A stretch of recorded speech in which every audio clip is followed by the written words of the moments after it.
नमस्कार,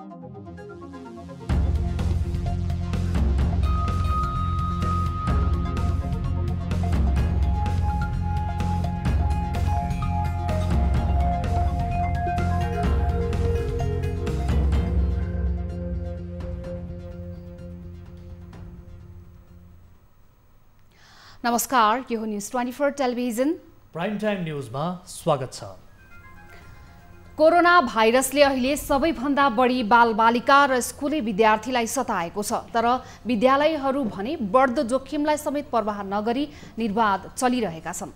कोरोना संक्रमणले खतराको घण्टी बजाउँदै गर्दा राजनीतिक गतिविधिको रफ्तार भने उस्तै छ। सरकार गिराउने र टिकाउने खेल जारी हुँदा गण्डकी प्रदेश सरकार सङ्कटमा परेको छ।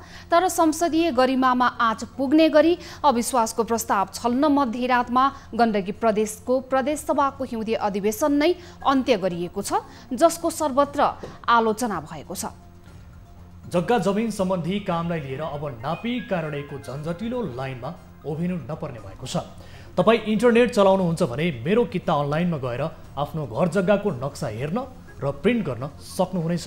यो सँगसँगै बुद्ध कृष्ण श्रेष्ठले 8औं पटक जिब्रो छेडेर परम्परालाई धानेको न्युज पनि आजको बुलेटिनमा समेटेका छौँ। अब प्राइम टाइम न्युजका हेडलाइन्स। स्वैच्छिक संस्था कोरोनाको हटस्पट बन्दै काठमाडौँ सहित 14 जिल्लाका विद्यालय बन्द गर्न स्वास्थ्य मन्त्रालयको अपील। बन्द नगर्ने विद्यालय सञ्चालकको अडान। सबैभन्दा ठुलो कुरो र मास्क र सेनिटाइजर हामीले एकदमै युज गर्नु उनीहरूलाई।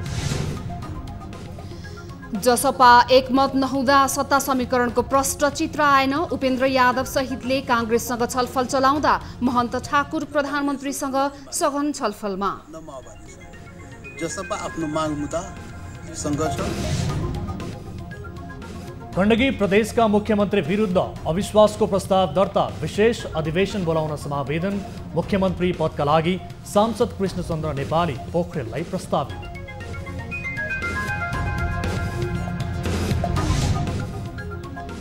जग्गा धनी पूर्जा र किता अनलाइन मार्फत हेर्न सकिने। पहिलो चरणमा काठमाडौँ उपत्यकाका 8 नापी कार्यालयबाट सेवा सुरु। जनतालाई सेवा सुविधा पुर्याउने हो हामीले, तर पुर्याउने तरिका।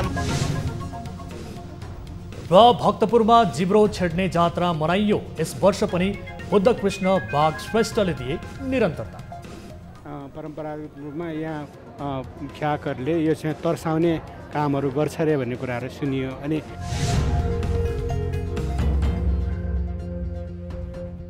हामी निरन्तर न्युजमा छौँ। नेपालमा बिहिबार थप 534 जनामा कोरोना पुष्टि भएको छ। देशभर गरिएको 3588 पीसीआर परीक्षणका क्रममा 490 र 564 एन्टिजेन परीक्षणका क्रममा 44 जनामा कोरोना देखिएको स्वास्थ्य मन्त्रालयले जनाएको छ। यो सँगै नेपालमा कोरोना संक्रमितको संख्या 2,82,054 पुगेको छ। त्यस्तै कोरोनाका कारण थप 5 जनाको मृत्यु भएको छ भने हालसम्म नेपालमा 3066 जनाले कोरोनाकै कारण ज्यान गुमाएका छन्। गत 24 घण्टामा 157 जना निको भएका छन्। हालसम्म नेपालमा 2,74,604 जनाले कोरोना जितेका छन्। हाल नेपालमा 4384 जना आइसोलेसन र 68 जना क्वारेन्टिनमा रहेका छन्। नेपालमा हालसम्म 23,29,547 वटा पीसीआर गरिएको मन्त्रालयले जनाएको छ। प्रदेश सरकार विरुद्ध अविश्वासको प्रस्ताव दर्तापछि गण्डकीमा राजनीतिक गर्मी बढेको छ। राष्ट्रिय जनमोर्चाले समर्थन फिर्ता गरेसँगै अल्पमतमा परेको मुख्यमन्त्री पृथ्वी सुब्बा गुरुङको सरकारले अविश्वासको प्रस्ताव आउने भएपछि प्रदेशसभाको हिउँदे अधिवेशन अन्त्यको सिफारिस गर्यो। प्रदेश प्रमुखले पनि बुधबार मध्यरात 12 बजेबाट लागू हुने गरी अधिवेशन अन्त्य गरे। अविश्वासको प्रस्ताव प्रदेशसभामा दर्ता गराएका काङ्ग्रेस, माओवादी केन्द्र, राष्ट्रिय जनमोर्चा र जनता समाजवादी पार्टी जसपाले विशेष अधिवेशन आह्वान गर्दै समावेदन दिएका छन्। एक रिपोर्ट।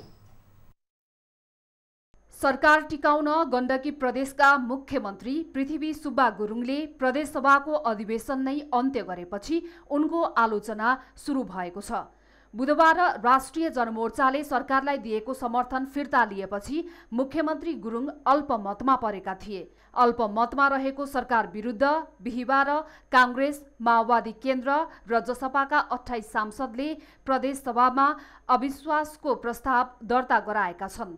आफूलाई संकट परेपछि प्रधानमन्त्री केपी शर्मा ओलीले जस्तै उनले पनि संसदमा प्रहार गरे। उनीहरूले संविधान अनुसार विशेष अधिवेशन बोलाउन समावेदन गरेका छन्। संविधानमा के छ?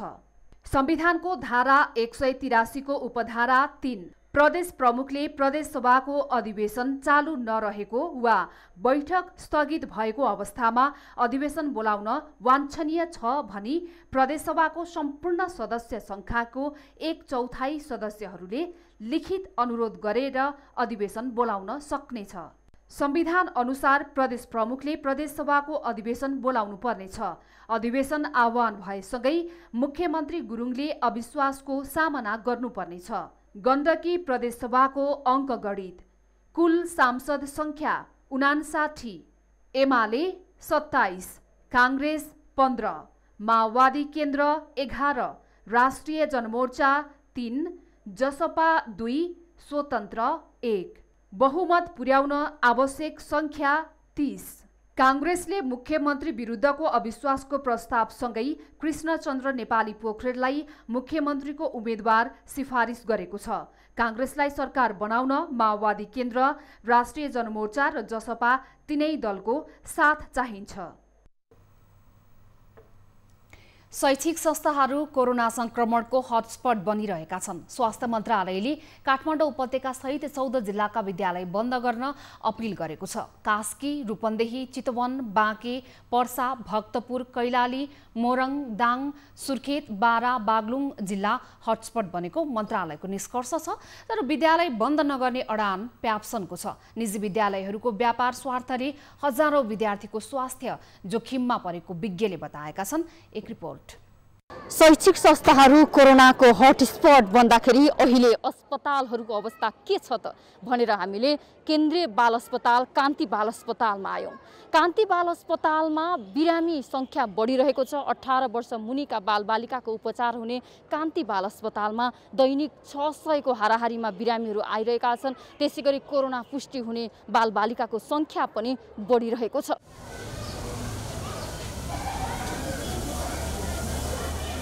विद्यालयहरू कोरोना संक्रमणको हटस्पट बनेको प्रमाण केन्द्रीय बाल अस्पतालमा देखिएको यो भिड पनि हो। अरू बेला दैनिक 400 को हाराहारीमा बिरामी बालबालिका आउने कान्तिमा केही दिनदेखि 600 देखि 800 को हाराहारी पुगेको छ। बेलामा बच्चाहरूको फ्युचर सेफ हुनको लागि हामीले पढाइ चाहिँ दिनुपर्ने हो।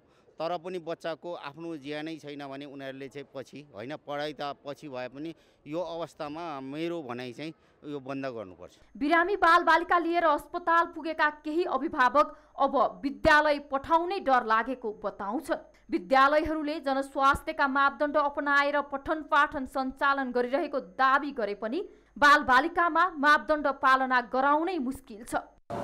स्कुल त अब बन्द गरे नै राम्रो हो किनभने केही समयको लागि किनकि अब सानसानो बच्चाको झन् साह्रै गाह्रो भइरहेको छ। यो त अब बिमारी भएर झन्डै 2-3 हप्ता गएकै छैन। निजी विद्यालयहरूको संगठन प्याप्सन र एनप्याप्सनले विद्यार्थीहरूमा संक्रमण तीव्र बढिरहे पनि विद्यालयहरू बन्द गर्न नचाहनुको कारण कमाई घट्ने डर नै हो। विद्यालय त सदैव खुल्न पर्छ भन्छु। र अर्को कुरा के छ भने विद्यालय बन्द हुँदै गर्दा पनि हामी के कन्फिडेन्ट छौँ त बालबालिका घरभित्र हुनुहुन्छ भन्ने। केही विद्यालयहरूले अनलाइनबाटै पठन पाठन गराउन सकिने भए पनि भौतिक उपस्थितिमा जस्तो प्रभावकारी नहुने समेत तर्क गर्छन्। हाम्रो आफ्नो मापदण्ड अपनाइराखेका छौँ। अलिकति फिजिकल डिस्टेन्स हो सबैभन्दा ठुलो कुरो र मास्क र सेनिटाइजर हामीले एकदमै युज गर्नु उनीहरूलाई पर्सनल्ली पनि हामी लगाइराखेका छौँ र ह्यान्ड रिन्सहरू गर्छन् उनीहरूले ब्रेकहरूमा अफ्टन गर्छन् हाम्रो लागि चाहिँ। र अर्को कुरा चाहिँ यो अनलाइनमा स्विच गर्ने कि फिजिकली नै गर्ने भन्ने कुरामा अनलाइनमा अब गभर्मेन्टको कस्तो किसिमको चाहिँ आउँछ we are prepare for any होइन। हामीले आफ्नो चाहिँ सुरक्षा प्रत्याभूत गर्दै हामीले फिजिकल्ली पनि हामी रन गर्न सक्छौँ सिफ्ट वाइज पनि। विद्यालय बन्द गर्दा बालबालिकाको पढाइमा असर पर्छ भन्ने तर्क भन्दा अनलाइन शिक्षाको राम्रो व्यवस्था गरेर अहिलेको परिस्थितिमा बालबालिकाको स्वास्थ्य सुरक्षा नै पहिलो प्राथमिकता हुनुपर्छ। क्यामेरामा विनोद बजिगाईका साथ टिभी जर्नलिस्ट रिया भण्डारी, काठमाडौँ। प्रधानमन्त्री केपी शर्मा ओली विरुद्ध अविश्वासको प्रस्ताव ल्याउन राष्ट्रिय जनता पार्टीका अध्यक्षद्वय उपेन्द्र यादव र बाबुराम भट्टराई तयार छन्। यादव र भट्टराईले कांग्रेस सभापति शेरबहादुर देउवा र माओवादी केन्द्रका अध्यक्ष पुष्पकमल दाहाल प्रचण्डसँग सघन छलफलमा छन्। भेटहरू सत्ता समीकरणमा केन्द्रित भए पनि जसपाभित्र एकमत भने छैन। एक रिपोर्ट। प्रधानमन्त्री केपी शर्मा ओलीलाई हटाउन समीकरणको प्रयास तीव्र पारिएको छ। केही प्रदेशहरूमा प्याकेजमा सहमति बनाएर दलहरू अगाडि बढेका छन्, तर केन्द्रमा भने जसपाबाट हरियो झण्डा नआएका कारण माओवादी केन्द्र र नेपाली कांग्रेस अगाडि बढ्न सकेका छैनन्। जसपा नेताहरू भने कांग्रेसले अविश्वासको प्रस्ताव अघि बढाए त्यसलाई समर्थन गर्ने आशय व्यक्त गर्छन्। उहाँहरूले सरकारमा नेतृत्व गर्ने पार्टीले अविश्वासको प्रस्ताव त दर्ता गराउनु पर्यो नि, त्यसपछि न प्रक्रिया सुरु हुन्छ। बाहिर जतिसुकै बैठक गरे पनि, बाहिर जतिसुकै उफ्रिए पनि आखिर त संसदमा अविश्वासको प्रस्ताव पारित नगरिकन त परिवर्तन त हुँदैन। त्यस कार्यमा सक्रियतापूर्वक नेपाली कांग्रेसका नेतृत्व लाग्नुपर्छ। यता जसपाकै केही नेताहरूको भने प्रधानमन्त्री ओलीकै सरकारलाई समर्थन गर्दा पार्टीलाई फाइदा पुग्ने धारणा छ। उनीहरूले प्रधानमन्त्री ओलीले जसपाको मागहरू सम्बोधन गर्न सक्रियता देखाएकाले ओलीको सरकारमा आँच पुर्याउन नहुने आशय व्यक्त गरेका छन्। हाम्रो पार्टीले प्राथमिकता चाहिँ माग मुद्दालाई दिएको छ, सत्तालाई दिएको छैन, कुर्सीलाई दिएको छैन। कुर्सीको एजेन्डा कांग्रेस एमाले माओवादीको हो र कम्युनिस्टहरू त कुर्सीको एजेन्डाको लागि त देशलाई यहाँ पुर्याइसक्यो। प्रधानमन्त्री कुर्सीको लागि नै देश यहाँसम्म पुग्या होइन, देशलाई बर्बाद गरे होइन यिनीहरूले। कुर्सी प्रधानमन्त्रीको एउटा हुने, तर ऊ चाहिँ त्यो कुर्सीमा त्यही पार्टीका म बस्छु भन्दै चाहिँ देशलाई यहाँ पुर्याएको न हो। त्यसैले त्यो उनीहरूको एजेन्डा होला। हुँदाहुँदी कांग्रेसको एजेन्डा पनि सत्ता आइहाल्यो, कुर्सी आइहाल्यो। जसपाका अर्का अध्यक्ष महन्त ठाकुर र प्रधानमन्त्री केपी शर्मा ओली बीच बिहिबार पनि बालुवाटारमा भेटवार्ता भयो। भेटमा दुई पक्षको कार्यदलका सदस्यहरू समेत सहभागी थिए। यसरी जसपाका नेताहरूको दुई जिब्रे कुराले अन्य दललाई सत्ता समीकरण निर्माणमा शास्ति भएको प्रश्न छ। साथै जसपा अनिर्णयको बन्दी बन्दा यसले राष्ट्रिय राजनीतिमा समेत नकारात्मक प्रभाव पार्न सक्ने राजनीतिक विश्लेषकहरूको आकलन छ। न्युज 24 का लागि टिभी जर्नलिस्ट प्रशान्त ठाकुर र किरण कर्णको रिपोर्ट। हामी निरन्तर न्युजमा छौं। प्रधानमन्त्री केपी शर्मा ओलीले राष्ट्रिय गौरवका आयोजना निर्माणमा नियतवश गरिएको ढिला सुस्तीलाई कदापि स्वीकार गर्न नसकिने बताउनु भएको छ। नापी विभागले गरेको मेरो किता नामक अनलाइन प्रणालीको शुभारम्भ गर्दै प्रधानमन्त्री ओलीले केही आयोजनाहरूको ढिला सुस्तीलाई स्वीकार गर्न नसकिने बताउनुभयो। प्रधानमन्त्री ओलीले आफ्नो कडाइका कारण मेलम्ची काठमाडौँमा आएको समेत जिकिर गर्नुभयो। उहाँले मालपोत र नापीको काम डिजिटलाइज्ड हुनु नापी प्रशासनमा असाधारण उपलब्धि भएको दावी पनि गर्नुभयो। हिजोभन्दा आज हामी उन्नत ढङ्गले पुर्याउन सक्छौँ। आज हामीले मेरो किता, यो माई प्लटवाला कार्यक्रम मेरो किता, यस कार्यक्रमको हामीले आज सुरु गरेका छौँ। म अत्यन्त हर्ष व्यक्त गर्न चाहन्छु, यसमा खुसी व्यक्त गर्न चाहन्छु। यो असाधारण उपलब्धि हो। त्यस्तै भूमि व्यवस्था, सहकारी तथा गरिबी निवारण मन्त्री डाक्टर शिवमाया तुम्बा हम्फेले जनताको गुनासो नआउने गरी कर्मचारीले कार्य सम्पादन गर्नुपर्नेमा जोड दिनुभयो।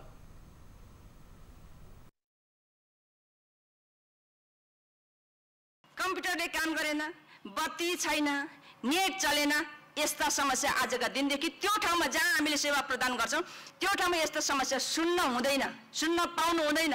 यो भन्नुको अर्थ के हो त भन्दाखेरि हाम्रा कर्मचारीले त्यस्ता समस्याहरू यस्ता आए भन्ने खालको त्यो गुनासो जनताले यता हामीलाई सुनाउने अवस्था सिर्जना गर्न हुन्न। यसको लागि हाम्रा कर्मचारी साथीहरूले जुन जुन ठाउँमा जुन जुन कार्यालयमा यो हामीले काम प्रारम्भ गरेका छौँ त्यो ठाउँमा यस्ता खालको कुराहरू सुन्न हुँदैन। हामीले थानकोट महादेव स्थान निवासी किता नम्बर 1031 की जग्गाधनी दमन्ता ढुङ्गाना उक्त सेवा लिने पहिलो ग्राहक बन्नुभएको थियो। उहाँलाई प्रधानमन्त्री ओलीले मेरो किता सेवा मार्फत प्रिन्ट गरिएको नक्सा हस्तान्तरण गर्नुभयो। मेरो किता मार्फत अब जुनसुकै स्थानमा जहाँबाट पनि इन्टरनेटको माध्यमबाट घर जग्गाको नक्सा हेर्न मिल्ने तथा आफैले नै प्रिन्ट गर्न मिल्ने व्यवस्था रहेको नापी विभागले जनाएको छ। सरकारको चालु आर्थिक वर्ष 2077-78 को पहिलो 9 महिनामा 29.22% मात्रै पुँजीगत खर्च भएको छ। सरकारले चालु आर्थिक वर्षमा 3 खर्ब 52 अर्ब 91 लाख 75 हजार पुँजीगत खर्च गर्ने लक्ष्य राखेको थियो। तर चालु आर्थिक वर्ष सकिन 3 महिनामा मात्र बाँकी हुँदा 1 खर्ब 3 अर्ब 12 करोड 94 लाख रुपैयाँ मात्र पुँजीगत खर्च भएको हो। एक रिपोर्ट। कोरोना महामारी र राजनीतिक अस्थिरताका कारण आर्थिक गतिविधिमा सङ्कुचन आएसँगै चालु आर्थिक वर्षको 9 महिना पुँजीगत खर्च अत्यन्त न्यून छ। अर्थ मन्त्रालयले अर्धवार्षिक समीक्षापछि पुँजीगत खर्चको कुल रकम समेत घटाएको थियो। अर्थ मन्त्रालयका अनुसार चालु वर्षका लागि 14 खर्ब 74 अर्बको बजेट विनियोजन गरेकोमा अर्धवार्षिक समीक्षापछि यसलाई 13 खर्ब 44 अर्बमा झारेको छ। मन्त्रालयको संशोधित अनुमान अनुसार चालुतर्फ 9 खर्ब 14 अर्ब र पुँजीगततर्फ 2 खर्ब 83 अर्ब रहेको छ। पुँजीगत खर्च कम हुने कारणहरूमा धेरैवटा कारण छन्। पहिलो कुरा त पुँजीगत खर्चको परिभाषामा नै हामीलाई व्याख्या गर्नु जरुरी छ, किनभने पुँजीगत खर्च भन्नाले पुँजीगत बजेट हामीले जुन केन्द्र सरकारले गर्छ त्यो बाहेक हामीले स्थानीय तह र प्रदेश तहलाई जुन पैसा पठाउँछौँ त्यसबाट पनि पुँजी निर्माणको काम भइरहेको हुन्छ। तर त्यो कुरा चाहिँ पुँजीगत खर्चको शीर्षकमा समावेश छैन, त्यसले गर्दा कम देखिन्छ पहिलो कुरा। दोस्रो कुरा हामीलाई थाहा छ कोभिडको कारणले गर्दा हाम्रो विकास निर्माण कामहरूमा धेरै सङ्कुचन आयो, त्यसले पनि पुँजीगत खर्चमा कमी आएको छ।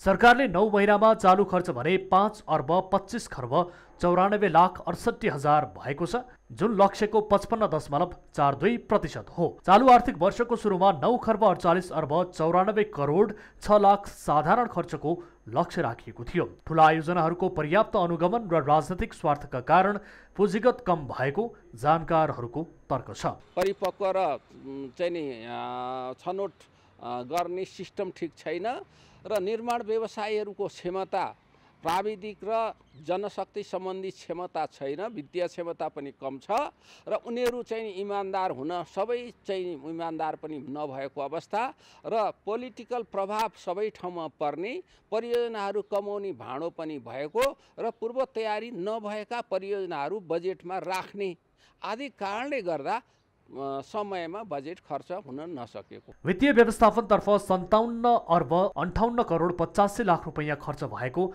महालेखा नियन्त्रकको तथ्याङ्कमा उल्लेख छ, जुन वित्तीय व्यवस्थापनको लक्ष्यको 33.33% हो। यसरी चालु पुँजीगत र वित्तीय हस्तान्तरणतर्फ गरेर चालु आर्थिक वर्षको पहिलो 9 महिनामा कुल 6 खर्ब 86 अर्ब 66 करोड 47 लाख रुपैयाँ खर्च भएको छ, जुन सरकारको लक्ष्यको 46.56% हो। न्युज 24 टेलिभिजनका लागि क्यामेरामा अशोक मानन्दरका साथमा टिभी जर्नलिस्ट राजन ढकालको रिपोर्ट।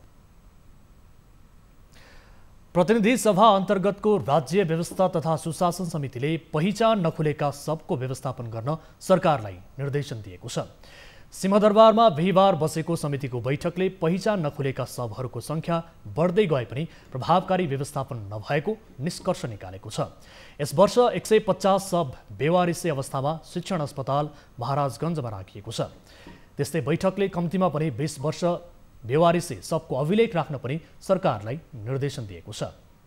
पहिचान नखुलेका सबको प्रष्ट मुखाकृति देखिने फोटो एवं भुलिया सहितको अभिलेख विवरण नेपाल प्रहरीको वेबसाइट अनआइडेन्टिफाइड डेड बडिज नामक आइकन मार्फत सार्वजनिक गरिँदै आएकोमा त्यो सार्वजनिक त छ, तर भित्र जाँदाखेरि कतिपयले त्यो खोज्न पनि सक्दो रहेछ। बैठकमा कारागार सम्बन्धी कानुनलाई संशोधन एवं एकीकरण गर्न बनेको विधेयक र बेवारिसे सबको पहिचान एवं व्यवस्थापन सम्बन्धमा छलफल भएको थियो। छलफलका क्रममा गृहमन्त्री रामबहादुर थापाले राजबन्दीका विषयमा राजनैतिक रूपमा छलफल गरेर आवश्यक कानुन तर्जुमा गर्नुपर्ने धारणा राख्नुभयो। हामीले यो समितिले फेरि यो ढङ्गको अब अहिले हामी गर्न सक्छौँ जस्तो लाग्दैन। अगाडिका दिनहरूमा अलिकति पोलिटिकल एउटा निष्कर्षमा पुगेर यसलाई चाहिँ हाम्रो ऐनमा संविधानमा यसलाई हाल्ने राजबन्दी भन्ने लाग्छ, त्यो अनुसारले बल्ल होला। बैठकमा एमालेका सांसद झपट रावलले आफू बस्ने घरमा भएको ढुङ्गा प्रहार भएको समेत जानकारी गराउनु भएको थियो। सुरक्षाका लागि 100 र 100 र कोटेश्वर प्रहरी कार्यालयमा पनि फोन गर्दा नउठेको गुनासो गर्नुभयो। फोन गर्दा घन्टौँ फोन लाग्ने, फोन नउठाइदिने, र अनि त्यसरी फोन गर्दा पनि अनि त्यसको समयमा अनि उपलब्ध नहुने चिजले अनि दुर्घटना भइसकेपछि घटना घटिसकेपछि अब सुरक्षा निकाय आउनु र नआउनुको अनि त्यसको खासै त्यसको अन्त के अरे अर्थ रहन्छ जस्तो मलाई लाग्दैन। रावलले सुरक्षा निकाय परिचालन गर्ने कुरामा सुधार गर्नुपर्ने बताउनुभयो। आफ्नो जग्गाको धनी पूर्जा र कित्ता आफू बसेकै ठाउँबाट अनलाइन मार्फत हेर्न, प्रिन्ट गर्न र राजस्व तिर्न सक्ने गरी अनलाइन प्रणाली मेरो कित्ता सुरु भएको छ। बिहिबार काठमाडौँमा प्रधानमन्त्री केपी शर्मा ओलीले सेवाग्राही दमन्ता ढुङ्गानालाई नक्सा प्रिन्ट हस्तान्तरण गर्दै यो सेवाको सुरुवात गरिएको हो। एक रिपोर्ट। अनलाइन प्रणाली मेरो कित्ता सुरु भएपछि घर, भवन निर्माण वा खरिद बिक्री प्रयोजनका लागि जग्गा धनीले नापी कार्यालय पुगेर नक्सा लिनुपर्ने झन्झट बेहोर्नु नपर्ने भएको छ।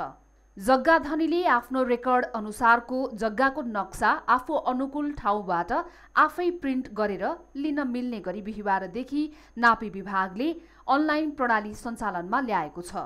सेवाग्राहीले घरमै बसी मेरो कित्ता अनलाइन सेवा प्रणालीबाट नक्सा प्रिन्ट, फिल्ड बुक प्रिन्ट र राजस्व भुक्तानी गर्न सक्नेछन्। पहिलो चरणमा यो सेवा काठमाडौँ उपत्यकाका दिल्ली बजार, कलङ्की र भक्तपुर लगायतका 8 नापी कार्यालयबाट सुरु हुँदैछ। आगामी आर्थिक वर्षभित्र देशभरका 126 नापी कार्यालयबाट पनि यो सेवा प्रदान गरिने विभागले जनाएको छ। यसका लागि विभागले Nepal land information system Nellis प्रणाली तयार पारेको छ। नेलिस प्रणाली नापी कार्यालयबाट प्राप्त हुने सेवाहरू कित्ता कार्ड, कित्ता एकीकरण लगायतसँग सम्बन्धित छ भने मेरो कित्ता प्रणाली सेवाग्राहीले पहिलो पटक घरमै बसी अनलाइन प्रविधिबाट नक्सा प्रिन्ट, फिल्ड बुक उतार, प्लट रजिस्टर प्रिन्ट लगायतका सेवा प्राप्त गर्न सक्ने प्रणालीसँग सम्बन्धित रहेको ब्यौरा म यस समारोहमा जानकारी गराउन चाहन्छु। यो सेवा लिन सेवाग्राहीले कुनै पनि ब्राउजरबाट मेरो कित्ता लगइन गर्नुपर्नेछ। सेवाग्राहीले आफ्नो नाम, सम्पर्क नम्बर, जग्गाधनी पूर्जामा हुने कित्ता नम्बर लगायत विवरण राखेपछि प्राप्त विवरणलाई नापी कार्यालयले कारोबार गर्न योग्य छ छैन भनी प्रमाणित गर्छ। प्रमाणित भइसकेपछि मेरो कित्ताको साइटमा सेवाग्राहीले राखेको सम्पर्क नम्बरमा अनुरोध पूरा भयो भनी सन्देश जाने र त्यसपछि सेवाग्राहीले महालेखा नियन्त्रकको कार्यालयमा अनलाइन प्रणाली मार्फत राजस्व भुक्तानी गर्न आबद्ध जुनसुकै सेवा प्रदायकबाट राजस्व तिर्न सक्छन्। यो सुविधासँगै घर बनाउन, ब्याङ्कबाट कर्जा लिन वा जग्गा धनीको कुनै व्यक्तिगत प्रयोजनका लागि घरमै बसी डिजिटल नक्सा प्राप्त गर्न सकिन्छ। क्यामेरामा मदन सापकोटाका साथ टिभी जर्नलिस्ट विवेक कोइराला। न्युजहरू अझै बाँकी छन्, अहिलेलाई ब्रेक।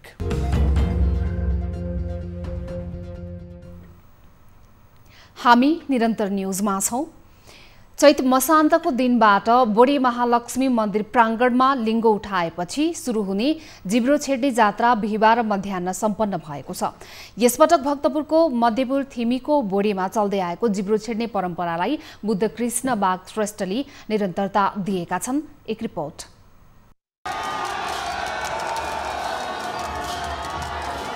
जिब्रो छेड्ने जात्रालाई सहकालको देवताको रूपमा मान्ने गरिन्छ। रोग व्याधि नलागोस्, बाली रानी सप्रियोस्, खडेरी नपरोस् र सबै जनताले सुख पाउन भन्दै यो पर्व मनाउने गरिन्छ। मध्यपुर ठिमी नगरपालिका 8 बोडेका श्रेष्ठले 8औं यो पटक पनि जिब्रो छेडाएका हुन्। प्रसिद्ध बिस्केट जात्रा अन्तर्गत प्रत्येक वर्ष वैशाख 2 गते मध्यपुर ठिमी 8 बोडेमा जिब्रो छेड्ने जात्रा मनाइने प्रचलन रहँदै आएको छ। श्रेष्ठले यसअघि 2062 देखि 65 सम्ममा 4 पटक र 2074 देखि 76 सम्म गरी 7औं पटक जिब्रो छेडेका थिए। बुद्ध कृष्णलाई कर्मी र नायकीहरूले विभिन्न देवगणको पूजा गरेपछि तेलमा डुबाई राखेको 10 इन्च लामो सुइरोले उनको जिब्रो छेडिएको हो। मध्यपुर ठिमी नगरपालिकाले जिब्रो छेड्ने व्यक्तिलाई 3 लाख रुपैयाँ दिँदै आएको छ। जिब्रो छेड्ने व्यक्तिले भोज खुवाउने प्रचलन रहेको कारण पनि नगरपालिकाले जिब्रो छेड्ने व्यक्तिलाई आर्थिक सहयोग गर्ने गरेको छ।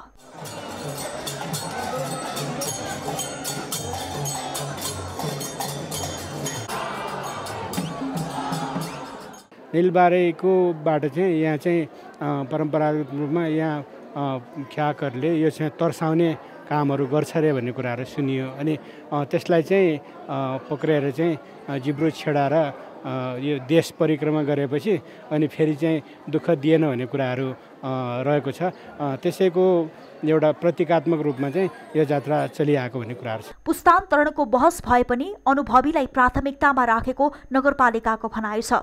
जिब्रो छेडिएको घाउमा महालक्ष्मीको मन्दिरको माटो झिकेर ल्याएर जिब्रो छेड्ने व्यक्तिले नाट्यश्वरको पूजा गरेपछि मात्र खानेकुरा खाने प्रचलन रहेको छ। पाल भएको जिब्रोमा महालक्ष्मीको माटो लगाएर घाउ निको हुने र त्यसमा मेडिकलको औषधि लगाउनु पर्ने जानकारहरूले बताएका छन्। न्युज 24 टेलिभिजनका लागि क्यामेरामा महेश्वर केसीका साथमा कृष्ण कुमारी चौलगाईको रिपोर्ट। अब प्रशान्त ठाकुरका साथ फटाफट न्युज।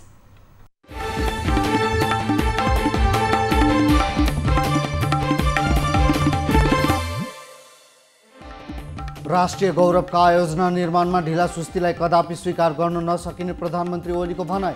केही आयोजनाहरू नियतवश ढिलाइ गरिएको आरोप। जसपा एकमत नहुँदा सत्ता समीकरणको प्रष्ट चित्र आएन। उपेन्द्र यादव सहितले काङ्ग्रेससँग छलफल चलाउँदा महन्त ठाकुर प्रधानमन्त्रीसँग सघन छलफलमा। गण्डकी प्रदेशका मुख्यमन्त्री विरुद्ध अविश्वासको प्रस्ताव दर्ता। विशेष अधिवेशन बोलाउन समावेदन। मुख्यमन्त्री पदका लागि सांसद कृष्णचन्द्र नेपाली पोखरेललाई प्रस्तावित। प्रधानमन्त्री ओलीले पार्टीभित्र एकता नखोजेको एमाले नेता घनश्याम भुसालको आरोप।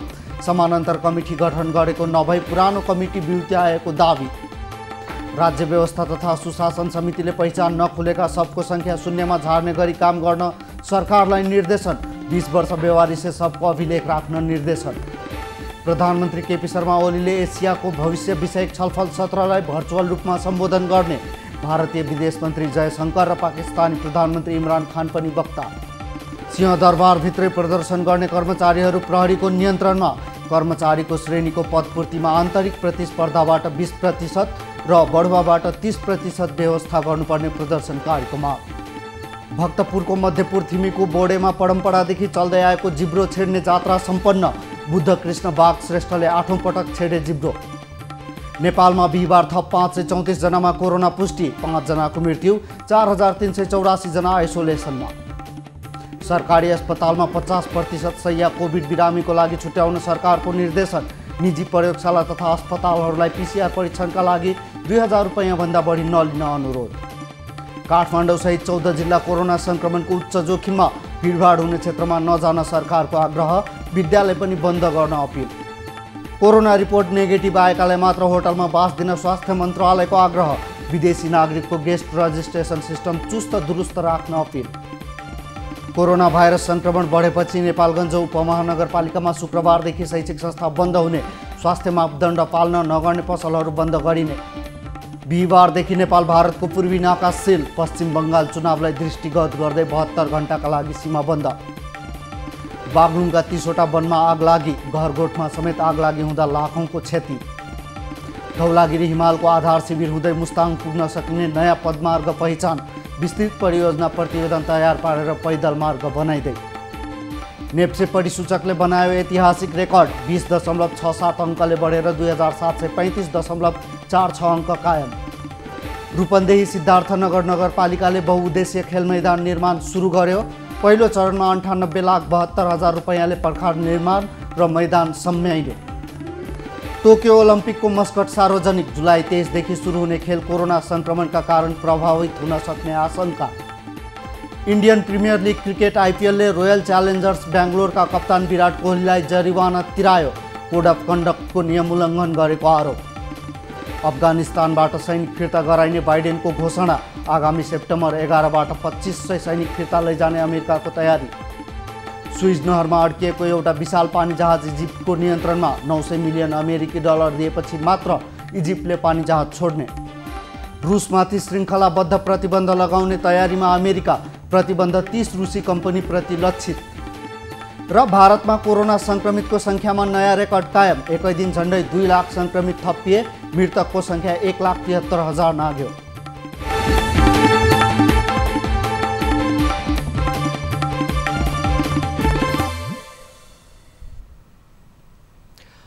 हामी निरन्तर न्युजमा छौँ। अब एउटा रोचक प्रसङ्ग। उत्तरी हंगेरीको सिनपेत्रीमा बसोबास गर्ने बेला वर्गले हातैले बनाएको किताब संसारकै ठूलो किताब भएको दावी गरेका छन्। 71 वर्षका बेलाले किताब बनाउनका लागि किताब बाइन्ड गर्ने पुरानो तरिका अपनाएका छन्। 4.18 मिटरको लामो र 3.77 मिटरको चौडा भएको यो किताबमा 346 पाना छन्। 1420 किलोग्राम तौल भएको यो किताबमा उक्त इलाकाका वातावरण, गुफा र भूभागको संरचना बारे जानकारी दिएको छ। बेलाका अनुसार उक्त किताब आफ्नो आकारका साथै यसको निर्माणमा प्रयोग भएको तरिकाका कारण पनि चर्चामा छ। यसका लागि काठको टेबल र अर्जेन्टिनाबाट मगाइएको गाईको छाला प्रयोग गरिएको छ। गिनेस बुक अफ वर्ल्ड रेकर्डमा दर्ता गराउनका लागि यसको सानो कपी पनि तयार गरिएको छ। यसको तौल 11 किलोग्राम छ। अब प्राइम टाइम न्यूज सक्नु अघि हेडलाइन्स पुनः एकपटक। शैक्षिक संस्था कोरोनाको हटस्पट बन्दै काठमाडौँ सहित 14 जिल्लाका विद्यालय बन्द गर्न स्वास्थ्य मन्त्रालयको अपील। बन्द नगर्ने विद्यालय सञ्चालकको अडान। सबैभन्दा ठुलो कुरो र मास्क र सेनिटाइजर हामीले एकदमै युज गर्नु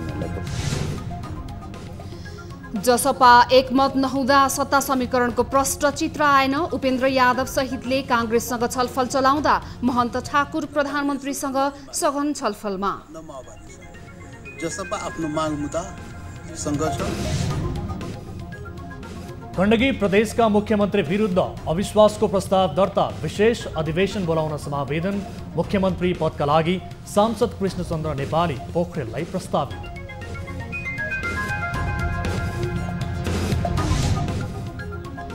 जग्गा धनी पूर्जा र कित्ता अनलाइन मार्फत हेर्न सकिने। पहिलो चरणमा काठमाडौँ उपत्यकाका 8 नापी कार्यालयबाट सेवा सुरु। जनतालाई सेवा सुविधा पुर्याउने हो हामीले, तर पुर्याउने तरिका। र भक्तपुरमा जिब्रो छेड्ने जात्रा मनाइयो। यस वर्ष पनि बुद्ध कृष्ण बाघ श्रेष्ठले दिए निरन्तरता। परम्परागत रूपमा यहाँ ख्याकहरूले यो चाहिँ तर्साउने कामहरू गर्छ रे भन्ने कुराहरू सुनियो। अनि प्राइम टाइम न्यूज अहिलेलाई यति नै। जाँदा जाँदै ताली र गालीका लागि सोधिएको प्रश्नको अन्तिम नतिजा अब प्रसारण हुने कार्यक्रम सीधा कुरा जनतासँगमा हेर्न सक्नुहुनेछ। थप न्यूजका लागि हाम्रो वेबसाइट www.news24nepal.com हेर्नुहोला। साथै हामीलाई फेसबुक, ट्विटर र युट्युबमा पनि फलो गर्न सक्नुहुन्छ। यस्तै मोबाइल, भाइबर र इमेलबाट कुनै गुनासो छ भने हाम्रो हेल्प डेस्कमा टिपाउन सक्नुहुनेछ। हामी निरन्तर न्यूजमा छौँ। नमस्ते।